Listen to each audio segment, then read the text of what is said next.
way to watch the Australians at Worcester, we paused to enjoy the sunshine in the Vale of Evesham. Whole orchards on the verge of bursting into blossom, the eternal miracle of spring. Worcester itself on the banks of the Severn. And in the shadow of the cathedral, the famous Worcester ground where the Australians were playing the first major game of their tour. A new team and a young team, 9 of the party of 17 have never been here in a test side before. Captains at the toss-up.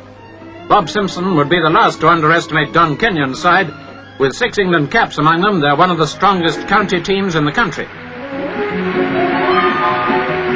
The tourist openers. Simpson, who's led Australia in 4 test matches, and Lawry, who made his name on the Aussies' last English tour.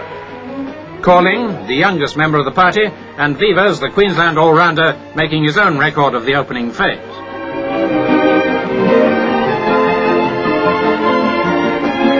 Coldwell to Simpson.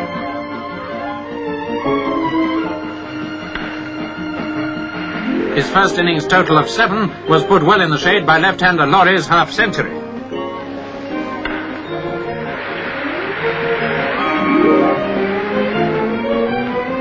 Gifford to Burge. He's on his 3rd visit.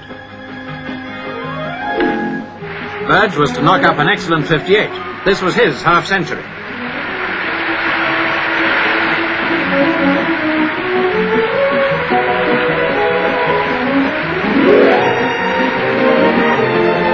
Coldwell to Booth, the only Australian to score 2 test centuries against England last season.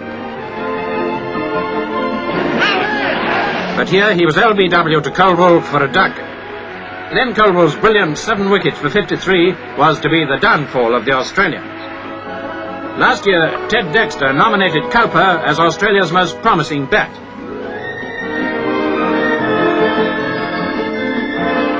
He got 68 in the first innings. Dolly to German, who's played in 3 tests against England. After a first innings total of 251, Australia's bowlers have a go. The second youngest in the team, and on his 2nd visit, fast bowler Mckenzie. Richardson batting.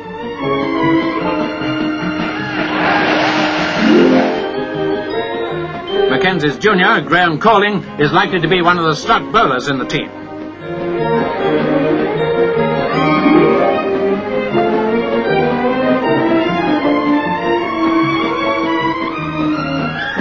Anyhow, there's plenty of time to find out. A whole cricketing summer.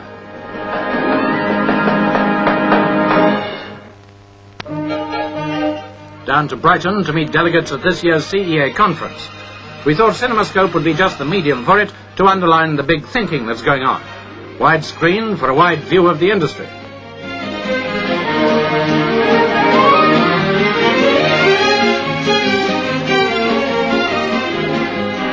Taking the air on the front, Spencer May, Jr. of Bexley Heath, Wyndham Lewis, South Wales, and Jim Poole, Edinburgh.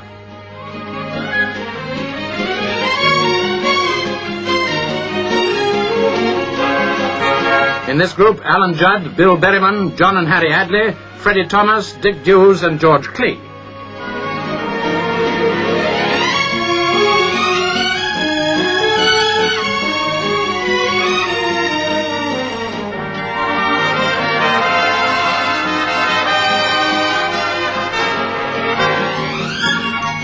There's Jock McGregor, Bob Godfrey, Alderman Barber, past president, Walter Eckhart, L.P. Huddleston, and Arthur Dowdy.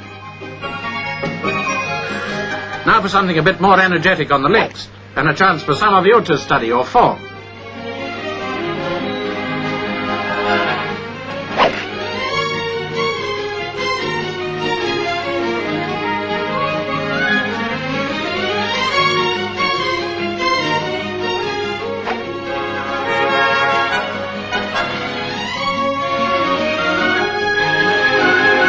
The Hotel Metropole is the focal point of the conference, of course, and we shot some of the delegates arriving for the annual general meeting on Monday.